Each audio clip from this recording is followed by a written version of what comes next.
अब हम प्रॉब्लम देखते हैं। तो problem number first, A man can swim in still water at a speed of 3 kilometers per hour. He wants to cross a river that flows at 2 kilometers per hour and reaches the point directly opposite to his starting point. Find. पहला निकालना है, in which direction should he try to swim? That is, find the angle his body makes with the river flow. Second, how much time will he takes to cross the river if the river is 500 metre wide? ये दो चीज़ हमें निकालना है। तो देखिए, ये आपको river दिया हुआ है। ये रिवर कितना है? 500 मीटर वाइड है। उसको यहाँ पे पहुँचना है, अपोजिट डायरेक्शन में पहुँचना है। तो पहले निकालना है, in which direction should he try to swim? वो किस डायरेक्शन में स्विम करेगा, पहले हमें ये निकालना है। अगर वो इस डायरेक्शन में स्विम करेगा तो क्या होगा? रिवर का पानी इस डायरेक्शन में जा रहा है, तो ये क्या होगा? इस रास्ते से डाइवर्ट हो जाएगा और वो कहाँ चले जाएगा? इधर चले जाएगा और कहीं पे यहाँ पे जाके वो मिल जाएगा, कहीं पे इस कोने पे जाके यहाँ पे कहीं मिल जाएगा। लेकिन उसको यहाँ पे पहुँचना है तो उसको कुछ ऐसा जाना पड़ेगा, ऐसा जाना पड़ेगा। तो ऐसा जाना पड़ेगा तो उसका कितना एंगल होगा वेलोसिटी ऑफ द रिवर से, ये हमको फाइंड आउट करना है। तो देखिए, हम प्रॉब्लम करते हैं। तो क्या बोल रहा है? The speed of man relative to water is equal to speed of man in still water. देखिए क्या बोल रहा है? वेलोसिटी या speed of man relative to water, water के रिस्पेक्ट में, is equal to speed of man in still water. ऐसा क्यों बोल रहा है? देखिए, हमने लिखा है speed of man with respect to water लिखा है, तो विथ रिस्पेक्ट टू वाटर लिखा है। जिसके भी रिस्पेक्ट में हम निकालते हैं तो उसको हम किस में कंसिडर करते हैं? रेस्ट में कंसिडर करते हैं। ये हम पहले पढ़ चुके हैं। इसलिए हमने लिखा है speed of man with respect to water is equal to speed of man in still water. In still water मतलब विथ रिस्पेक्ट टू वाटर है, तो वाटर आपका रेस्ट पे, वाटर का रेस्ट पे, तो मतलब वो क्या है? स्टिल वाटर है, रुका हुआ वाटर है। ये बहुत ही इंपॉर्टेंट है। तो देखिए, यहाँ पे हमने बनाया speed of man with respect to river लिख दिया। विथ रिस्पेक्ट टू रिवर कितना आ गया? 3 किलोमीटर पर आवर, ये आपने को दिया हुआ है। अब ये आ गया वेलोसिटी ऑफ रिवर, आ गया कितना है? 2 मीटर पर सेकेंड। हमें क्या करना है? हमें ये वाला एंगल निकालना है कि आखिर ये एंगल कितना होगा, है ना? ये एंगल कितना होगा ताकि वो यहाँ पे जाके मिले। वो यहाँ पे मिलना चाहिए। यहाँ पे तैरेगा, इस डायरेक्शन में तैरेगा तो पानी उसको धक्का देगा तो ये यहाँ पे आके मिल जाएगा। अगर वो सीधा जाता तो वो क्या होता है? यहाँ से डाइवर्ट हो जाता और कहीं पे यहीं पे जाके मिलता है, इस साइड कहीं जाके मिलता है। अब ये एंगल निकालना है, तो देखिए इस एंगल की हम मदद ले लेंगे। ये एंगल को हमने बोल दिया थीटा, तो ये एंगल निकालना है तो हम 180 माइनस थीटा कर देंगे तो हमको ये वाला एंगल मिल जाएगा। तो हम पहले थीटा निकाल लेते हैं। तो देखिए, यहाँ पे हम क्या करेंगे? इसके दो कंपोनेंट बना लेंगे। इसके एक कंपोनेंट को मैंने लिखा 3 cos 30, सॉरी थीटा। इसको कितना लिखा? 3 cos थीटा। और इसको मैंने लिखा 3 sin थीटा। मैंने आपको रिजॉल्व करना बताया था लास्ट लेक्चर में। अगर ये 3 है और अगर इसका एंगल हॉरिजॉन्टल से मालूम है, कितना मालूम है? थीटा। और अगर ये 3 है और अगर इसका एंगल वर्टिकल से हमको मालूम है, दैट इज थीटा। अगर हॉरिजॉन्टल से थीटा डिग्री मालूम है तो इसको हम क्या लिखते हैं? That is 3 cos theta. और वर्टिकल वाला आपका क्या हो जाएगा? 3 sin थीटा हो जाएगा। ये हमने मेथड ऑफ रेजोल्यूशन में पढ़ा था। यहाँ पे 3 है, इट इज 3, और 3 का एंगल किससे मालूम है? वर्टिकल से, तो वर्टिकल वाला cos हो जाएगा। तो इसको हमने लिखा 3 cos थीटा और इसको हमने लिख दिया 3 sin थीटा। तो जहां से आपको एंगल मालूम है उसको क्या लिखते हैं? कॉस। अगर हॉरिजॉन्टल से एंगल मालूम है तो हॉरिजॉन्टल वाला कॉस हो जाएगा और वर्टिकल वाला साइन। और अगर एंगल वर्टिकल से मालूम है तो वर्टिकल वाला कॉस हो जाएगा, हॉरिजॉन्टल वाला साइन। और ये जो फोर्स है वो इन दोनों कंपोनेंट के बीच में आना चाहिए हमेशा, इन दोनों कंपोनेंट के बीच में। और जब आप इसके दो कंपोनेंट बना लेंगे फोर्स के, तो फोर्स आपका हट जाएगा, उसकी जगह क्या बचेगा? खाली कंपोनेंट बचेगा। ये दोनों कंपोनेंट वही काम करेगा जो पहले यहाँ पे फोर्स लग रहा था वो कर रहा था। तो अब हम क्या कर सकते हैं? यहाँ से फोर्स को हटा देते हैं और उसकी जगह कंपोनेंट देखते हैं। तो देखिए ये कंपोनेंट आपको नज़र आ रहा है। ठीक, अब देखिए इम्पॉर्टेंट, ये यहाँ पे मिलना चाहिए। यहाँ पे कब मिलेगा? जब ये दोनों वेलोसिटी के कंपोनेंट बराबर होंगे। ये बराबर होंगे तभी ये वाला जो वेलोसिटी का कंपोनेंट है इसको सीधे यहाँ पे ले जाके मिला देगा। तो important, the man will reach the point directly opposite to his starting point only if 3 cos theta equal to 2।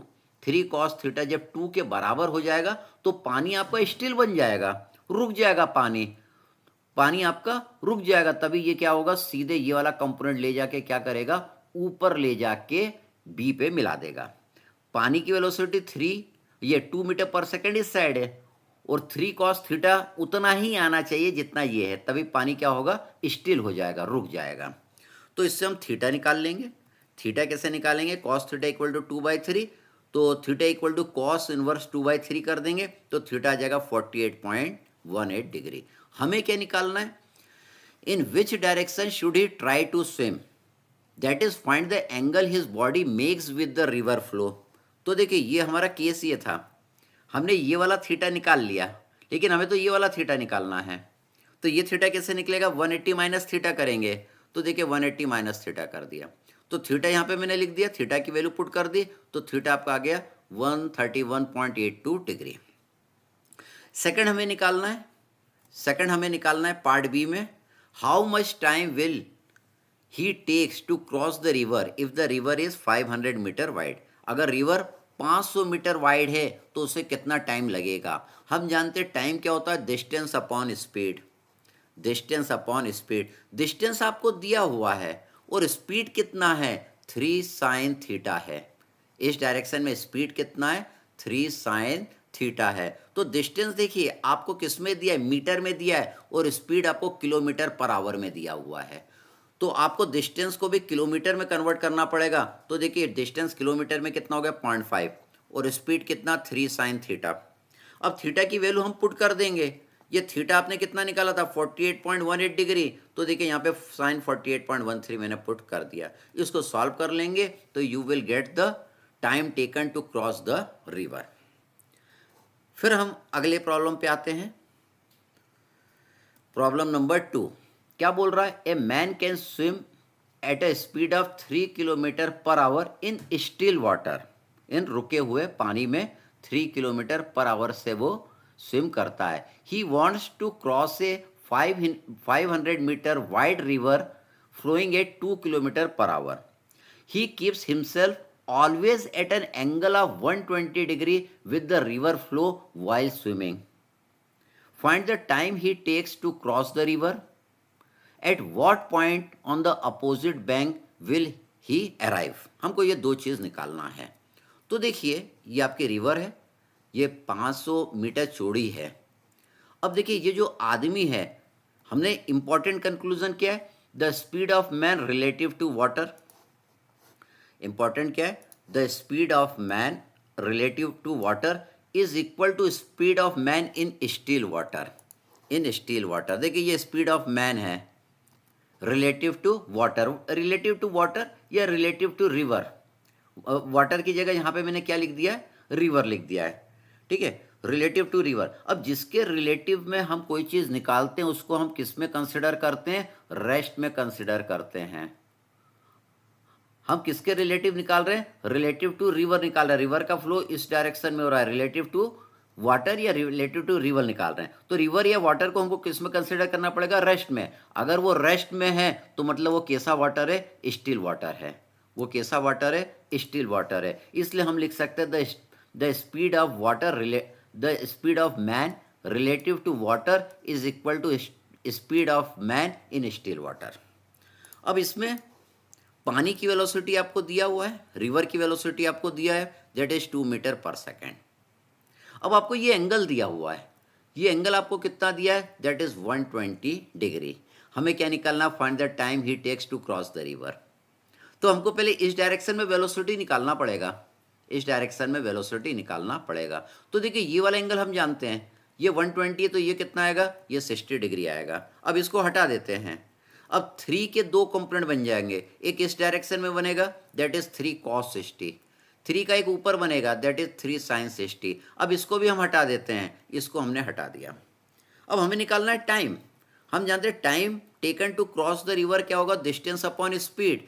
Distance क्या इतना है 500 मीटर, और स्पीड आपको किलोमीटर पर आवर में दिया है, तो इसको अपने को किलोमीटर में कन्वर्ट करना पड़ेगा। तो देखिए हमने लिखा 0.5 किलोमीटर, और स्पीड कितना है 3 sin 60। तो डिस्टेंस अपॉन स्पीड कर दिया, तो टाइम टेकन आपका आ गया, इतना आ गया 0.1924 आवर। इतना घंटा लगेगा यहाँ से यहाँ तक पहुँचने में। सेकंड क्या निकालना है, at what point on the opposite bank will he arrive. अब अपोजिट बैंक में वो किधर टकराएगा, इधर इधर इधर इधर, क्योंकि पानी इसको यहाँ पे धक्का दे रहा है। यहाँ तक पहुँचने में उसको इतना समय लगता, लेकिन पानी क्या कर रहा है, उसको इस तरफ धक्का दे रहा है, तो यहाँ ना जाके वो कहीं यहीं पे आके मिल जाएगा। तो इसका पार्ट 2 समझते हैं हम लोग। पार्ट 2 में देखिए फिर से रिवर है।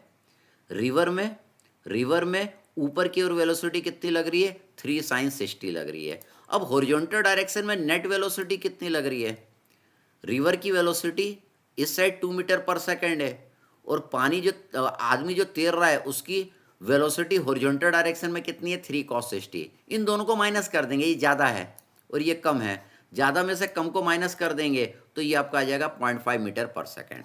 cos 60 कितना होता है, 0.5 होता है, 3 इंटू 0.5 करेंगे तो 1.5 आ जाएगा। 2 इस साइड लग रहा है, 1.5 इस साइड लग रहा है, तो इस साइड लगेगा 0.5, तो ये आ गया 0.5 मीटर पर सेकेंड। अब हमें निकालना है at what point on the opposite bank will he arrive. तो देखिए हमने क्या करा, यहाँ पे एक पैरेललोग्राम बना लिया। हमें ये डिस्टेंस निकालना है, हमें ये BC निकालना है, हमें ये BC निकालना है। तो यहाँ पे वेलोसिटी हमको मालूम है, ये वेलोसिटी कितनी है हॉरिजॉन्टल डायरेक्शन में 0.5, और टाइम कितना लग रहा है अपोजिट डायरेक्शन में पहुँचने में आदमी को 0.924 आवर लग रहा है। तो वेलोसिटी इंटू टाइम कर देंगे तो BC आपका निकल के आ जाएगा। तो देखिए मैंने लिखा ड्रिफ्ट, ये जो ड्रिफ्ट है यहाँ पहुँचना चाहिए, लेकिन इसकी वेलोसिटी की वजह से वो यहाँ पे पहुँचा, यहाँ पे पहुँचा कितने टाइम में, इतने टाइम में पहुँचा, इतने टाइम में पहुँचा। और हॉरिजॉन्टल कंपोनेंट ऑफ वेलोसिटी उसकी इतनी थी। हॉरिजॉन्टल डिस्टेंस निकालना रहता है तो हॉरिजॉन्टल कंपोनेंट ऑफ वेलोसिटी लेते हैं, वर्टिकल डिस्टेंस निकालना रहता है तो वर्टिकल कंपोनेंट ऑफ वेलोसिटी हम लेते हैं। तो देखिए हम लिखते हैं, स्पीड लिख दिया 0.5, टाइम लिख दिया 0.1924, इससे आपका ड्रिफ्ट निकल के इतना आ जाएगा, मतलब इतने किलोमीटर दूर जाके वो यहाँ पे रुकेगा।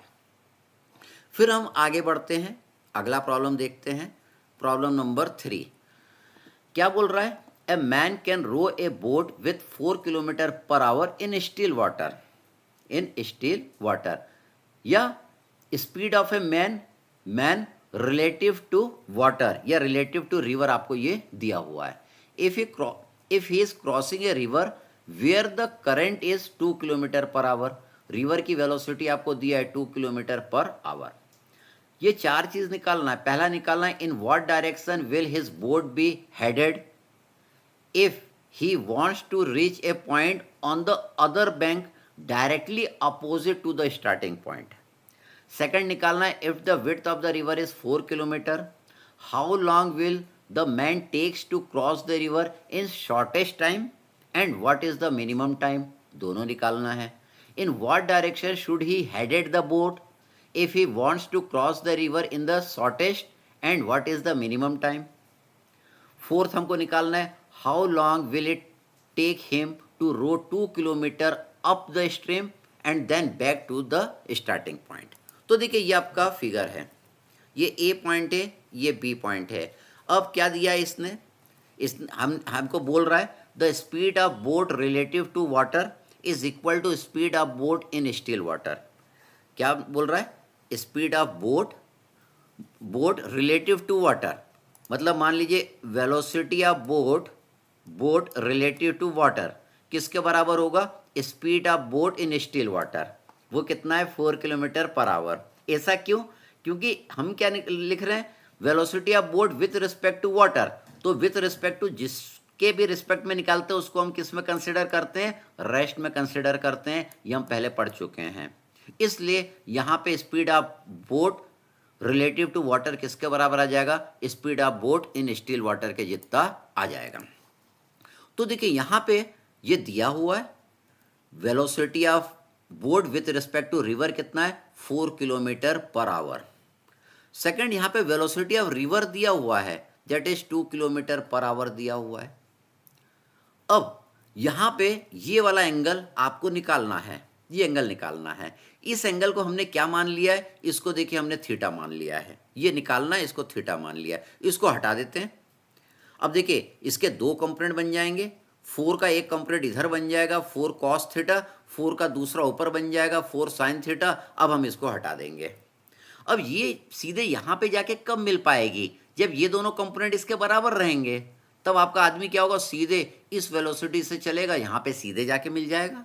तो देखिए हम लिखते हैं the man will reach point directly opposite to his starting point only if जब 4 cos theta is equal to 2 हो जाए। इससे कॉस थीटा लिख सकते हैं, कॉस थीटा इक्वल टू 0.5 आ जाएगा, तो थीटा कितना आ जाएगा 60 डिग्री। मतलब थीटा कितना, थीटा कौन से को बोला था हमने, ये देखिए ये आपका ये था, तो थीटा आपका क्या था, ये थीटा 60 डिग्री आ गया, इट इज 60 डिग्री। लेकिन हमसे तो ये वाला एंगल पूछा है, हमसे ये वाला एंगल पूछा है। ये एंगल हम कैसे निकालेंगे, 180 में से ये 60 को माइनस कर देंगे तो आपको ये थीटा वाला पता चल जाएगा। The angle boat will make with the flow of the river that is 180 minus theta that is 180 minus 60 that is 120 degree. तो ये 120 डिग्री के एंगल पे अगर बोट जाएगी तो डायरेक्ट यहाँ पे जाके वो मिल जाएगी। वो चलेगा ऐसा, लेकिन क्या पानी इसको धक्का देगा, धक्का दे के वो यहाँ पे पहुँचा देगा उसको। फिर हम आगे बढ़ते हैं, अगला देखते हैं। अगला क्या पूछ रहा है हमसे, सेकंड हमसे पूछ रहा है time taken by the boat man to cross the river. इसको क्रॉस करने में कितना समय लगेगा, तो डिस्टेंस अपॉन स्पीड कर देंगे। डिस्टेंस कितना 4 किलोमीटर और स्पीड कितना 4 साइन 60 है। तो देखिए हमने यहाँ पे लिख दिया time taken to cross the river, distance upon speed, distance लिख दिया 4 और स्पीड है 4 साइन थीटा। तो देखिए थीटा की जगह कितना पुट कर देंगे, ये 60 डिग्री पुट कर देंगे। यहाँ पे 60 डिग्री पुट कर दिया, इसको सॉल्व कर लेंगे तो टाइम आ गया 1.154 आवर। इतना टाइम यहाँ पे लगेगा यहाँ तक पहुँचने में। अगला क्या पूछ रहा है, हमसे पूछ रहा है शॉर्टेस्ट टाइम, सबसे कम टाइम कब लगेगा, सबसे कम टाइम कब लगेगा।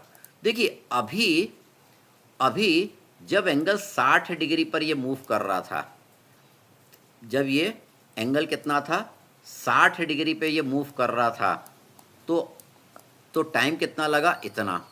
अब शॉर्टेस्ट टाइम लगने के लिए उसको ऐसे जाना पड़ता है, बिल्कुल सीधा जाना पड़ता, बिल्कुल सीधा। मतलब ये एंगल कितना होना चाहिए, 90 डिग्री होगा, ये 90 डिग्री होगा, तब क्या लगेगा, शॉर्टेस्ट टाइम लगेगा उसको। तो शॉर्टेस्ट टाइम निकालने के लिए थीटा कितना पुट करेंगे, 90 डिग्री। तो ये इक्वेशन है। यहाँ पे थीटा आपने अभी 60 डिग्री पुट करा था, अब 90 पुट कर देते हैं। तो देखिए हमने लिखा डिस्टेंस अपॉन स्पीड, तो स्पीड में 4 डिवाइडेड बाय 4 साइन 90, तो शॉर्टेस्ट टाइम कितना लगा 1 आवर लगेगा। और वैसे टाइम कितना लगेगा 1.154 आवर लगेगा। शॉर्टेस्ट टाइम लगने के लिए उसको क्या ऐसा नहीं फेंकना चाहिए था, उसको ऐसा नहीं तैरना चाहिए था, उसको कैसा तैरना चाहिए था, सीधे तैरता तो शॉर्टेस्ट टाइम उसको लगता। फिर आगे बोल रहा है अगला क्या निकालने के लिए, time taken to row 2 kilometre upstream and come back. उसको 2 किलोमीटर ऊपर जाए, मतलब इस साइड तैरे फिर वापस आए, तो कितना टाइम लगेगा। उसकी देखिए स्पीड आपको दिया 4 किलोमीटर पर आवर, कितना स्पीड दिया है 4 किलोमीटर पर आवर। तो देखिए ये केस ऐसा है, ए से सी तक जाना है, तो इसकी velocity of boat with respect to river आपको दिया हुआ है, कितना दिया 4 किलोमीटर पर आवर। तो हम जानते हैं velocity of boat with respect to river is equal to velocity of boat in still water के जितना है। मतलब ये बोट ऊपर जा रहा है 4 किलोमीटर पर आवर से, और रिवर का पानी नीचे आ रहा है 2 मीटर पर सेकंड से। तो ए से सी तक कितना समय लगेगा ये हम निकालेंगे। अब देखिए सी से ए तक क्या है, velocity of boat with respect to river कितना है 4 किलोमीटर पर आवर, और नदी का पानी का भी फ्लो भी नीचे की ओर है। अब हमको क्या निकालना है, दोनों में समय निकालना है। तो देखिए निकालते हैं। हम जानते हैं टाइम इज इक्वल टू ए से सी तक आने में टाइम क्या होगा, डिस्टेंस अपॉन स्पीड।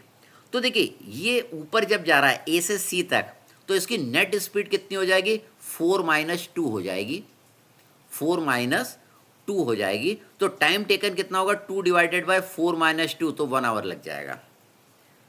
अब यहाँ पे जब सी से ए की ओर आ रहा है तो वेलोसिटी अब पानी भी नीचे की ओर है ना, वेलोसिटी अब पानी भी नीचे की ओर है और बोट की भी स्पीड नीचे की ओर है, तो इसकी स्पीड बढ़ जाएगी, ओवरऑल बढ़ जाएगी। तो टाइम क्या लगेगा, कम लगेगा। तो दोनों स्पीड को मैंने जोड़ दिया, तो सी तक ए तक, सी से ए तक आने में डिस्टेंस कितना है 2 और टाइम कितना है 4+2। ये जब ए से सी की ओर जाएगा तो इसकी स्पीड कम हो जाएगी, क्योंकि ये 4 किलोमीटर पर आवर से ऊपर जा रहा है, लेकिन पानी नीचे की ओर आ रहा है 2 मीटर, ये 2 किलोमीटर है, ये 2 किलोमीटर है। यहाँ पे मैंने मीटर गलत लिख दिया है, इसको अपन करेक्शन कर लेंगे। ये जो वेलोसिटी है यहाँ पे मीटर लिख दिया, ये मीटर नहीं है, ये किलोमीटर पर आवर है। नहीं तो इसको माइनस नहीं कर सकते थे अपन, किलोमीटर पर आवर में से मीटर पर सेकंड माइनस नहीं कर सकते थे, तो इसको आप किलोमीटर पर आवर कंसिडर करिएगा, किलोमीटर पर आवर। यहाँ पे ये थोड़ा सा गलत हो गया है, किलोमीटर पर आवर। तो ऊपर जा रहा है 4 किलोमीटर पर आवर, ये नीचे आ रहा है 2 किलोमीटर पर आवर, तो नेट वेलोसिटी कितनी हो जाएगी, 2 किलोमीटर पर आवर। यहाँ पे दोनों 4 किलोमीटर पर आवर भी नीचे आ रहा है, 2 किलोमीटर पर आवर भी नीचे आ रहा है, तो नेट वेलोसिटी 6 हो जाएगी। तो यहाँ पे इतना समय लग जाएगा। अब दोनों को अपन जोड़ देंगे तो टोटल टाइम कितना लगेगा, time taken from A to C plus time taken from C to A, that is 1.33 hour. इसमें यहाँ पे किलोमीटर पर आवर में इसको लिखिएगा, क्योंकि करंट की स्पीड है 2 किलोमीटर पर आवर। फिर हम आगे बढ़ते हैं।